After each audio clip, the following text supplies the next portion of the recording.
As sad as it may be for some, the PlayStation 4 is nearing its end. With the release of Ghost of Tsushima being the last big exclusive for the system before the PlayStation 5 comes along, unless Deep Down and Wild somehow appear that is, but I don't think that's going to happen, the PS4 is now on its retirement lap. This means that you may want to look back on the console's history to try and find the underrated PS4 games you simply forgot to check out along the way, or games that completely passed you by. Thousands of PS4 games have released since 2013, so it's inevitable that you will have missed some gems, but all of these games you will find below deserved a lot more than what they got. From pioneering stealth cult classics to masterful FPS action sent out to die, here's what we think deserves a second look on the PlayStation 4.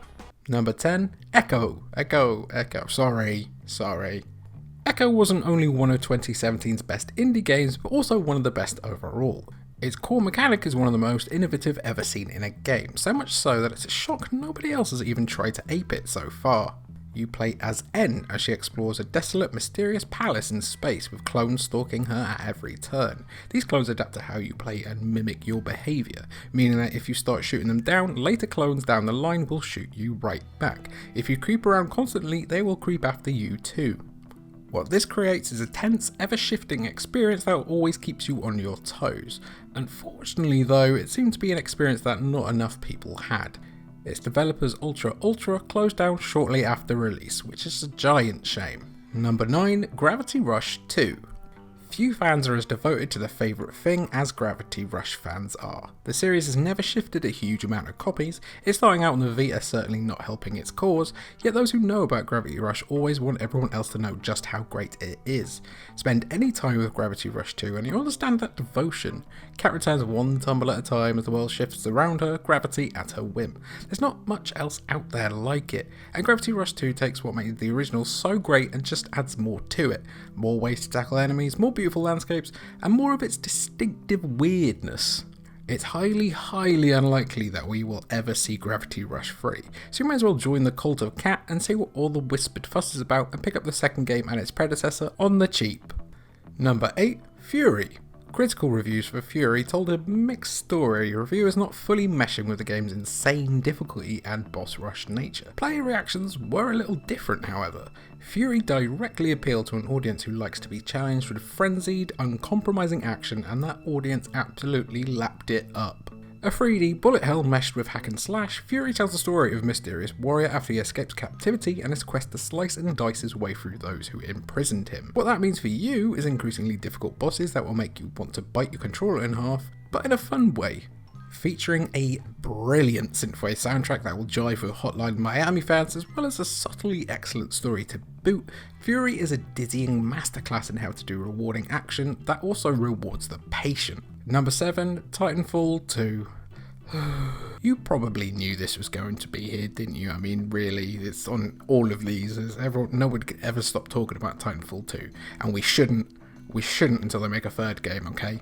EA sending Titanfall 2 out to die is a well-worn story at this point, so much so that it always accompanies any discussion of the game itself. It's worth constantly repeating though, Titanfall 2 deserved better. Titanfall 2 ups the ante from the previous game, this time including a short but very sweet single player campaign that's among the most memorable of this gen. The relationship between Cooper and BT begs to be explored again in a third game that just doesn't seem like it's going to happen, what with Respawn focusing on Apex and Star Wars now. With the game constantly on sale for a pittance these days, it's always a good time to right a wrong and play Titanfall 2 again. Maybe buy 5 or 10 or 15 copies, whatever makes EA take notice. I'm getting desperate at this point, okay? Number 6, Ruiner. Ruiner is arguably an even cooler game than what Cyberpunk 2077 is shaping up to be, and that's saying something. Drenched in violent reds and featuring quotable line after quotable line, Ruiner may be the most stylish game on the PlayStation 4. The action? That ain't bad either. A twitchy shooter where every mistake is punished with a meaty slap to the ego, you come to depend on some very fun augments as you shoot and slash your way through Rengkok to find your brother, Rengkok. Ruiner is certainly a challenging game that will leave you breathless, but when you manage to clear a room like the good puppy you are without taking a lick of damage, there are a few games as empowering. Also, the soundtrack is an industrial synth nightmare that will make your brain very soggy and weird and just whoa. Pair this and FURI soundtrack and you probably have the best video game music of the 2010s. Coming in at number 5 is Concrete Genie. The small-scale PS4 exclusives never get as much love as their bigger brethren, Concrete Genie being the perfect example of that. It's a heartwarming experience that will almost certainly bring a smile to your face. Sony's first-party games sometimes get criticised for following a similar formula, third-person narrative-focused action-adventure with open-world elements. While Concrete is still third-person and it does have a small world to uncover, everything else about it is charmingly unique, proving that Sony's portfolio is more diverse than people give it credit for. Your job is to bring joy back to the derelict town you visited often in your youth. Playing as Ash, you encounter a benevolent spirit genie who imbues his paintbrush with the ability to bring more genies to life. What makes Concrete Genie so special is that you can personalise these genies from a wide array of options, while making brilliant use of the DualShock 4's often overlooked tech. If you need an uplifting game, Pixel Opus's underrated Marvel could be just what you need. Just missing out on the top 3 is The Evil Within 2 at 4. Few horror franchises have been as original this generation as The Evil Within, though that may have been to a fault for the original game. While the original's tales of STEM and undercover agents may have lost many, The Evil Within 2 concentrates things into a far simpler, more effective yet still terrifying ride. You return as Sebastian, the grizzled detective from the first game, as he dives back into STEM to save his missing daughter.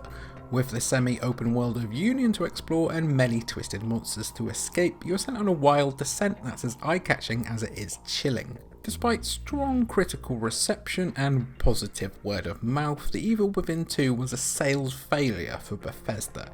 Maybe the original game dissuaded too many people, or maybe the marketing was all wrong, but The Evil Within 2 deserves to be recognised as one of the best survival horror games of this gen.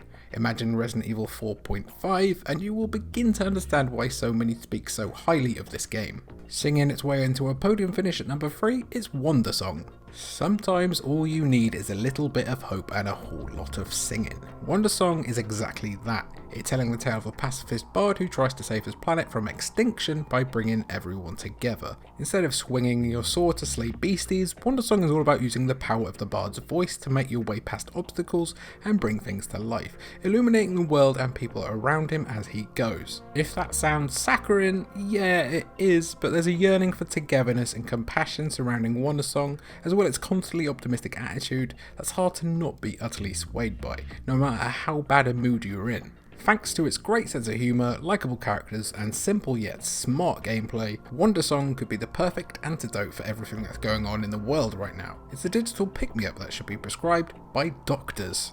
Just missing the top spot at number 2 is Days Gone. There's no denying that Days Gone had a bit of a shaky start, both in terms of performance and how its first 10 hours took shape. Patience was a virtue for Days Gone players, however, and while it's not the best PS4 exclusive of all time, it's a damn sight better than most give it credit for. You play as Deacon St. John's, which is still such a wild name choice, as he motorbikes across a desolate America following a devastating virus. All that's left are freakers, bandits, and a few good people in between. Deacon himself seems to struggle with where he fits into this world after a tragedy, leading to an engaging character study that's perhaps a tad too slow to really get going for some. What you'll probably hear for is the game's many challenging hordes of freakers though. How you take them on is totally up to you, so whether you want to go in all guns blazing and inevitably fail, or carefully set up traps and funnel enemies into choke points, Days Gone's combat is inventive and, most importantly, hell of a lot of fun. As well as all that, the background lore and how it sets up a possible sequel is fascinating. If you've been on the fence about Days Gone, its price has been slowly slipping for a while now, so why not rev your way across this open world and give it a chance? And at number 1, it's KNACK 2. What? Look, listen, stay with me. It'll make sense. It's hard to separate KNACK from its memes at this point, it being ironically revered beyond the point of a joke. While it's true KNACK and its sequel are hardly the best platformers out there, it still has something about it that just makes it guilt-free fun. KNACK 2 is a significant improvement over the original, featuring more gameplay variation and a cinematic MCU-inspired scale that makes it an enjoyable way to spend an afternoon. Thanks to its low difficulty and surprisingly great co-op, it's a good way to spend time with the little ones too. What I'm saying here is that not every game needs to push the technical envelope like The Last of Us Part 2 or deliver an amazing narrative like God of War. Sometimes, just sometimes, it's worth recognising games that don't hold any pretenses and just do what video games are designed to do, providing an entertaining escape from reality. KNACK, shrinking bits and weird voice and all, certainly delivers that. So just go play the game. Tell me you don't have fun. Go on, tell me. So there you have it, my picks for the top 10 most underrated games on the PlayStation 4. What have you played this gen that hasn't quite hit the audience it deserves? Or, what do you think deserves more love than it already has? Be sure to let us know down in the comments below, left, right, wherever they are these days. And thank you for watching. Stay good 7 out of 10 for your weeks. Stay solid, stay good. Be good.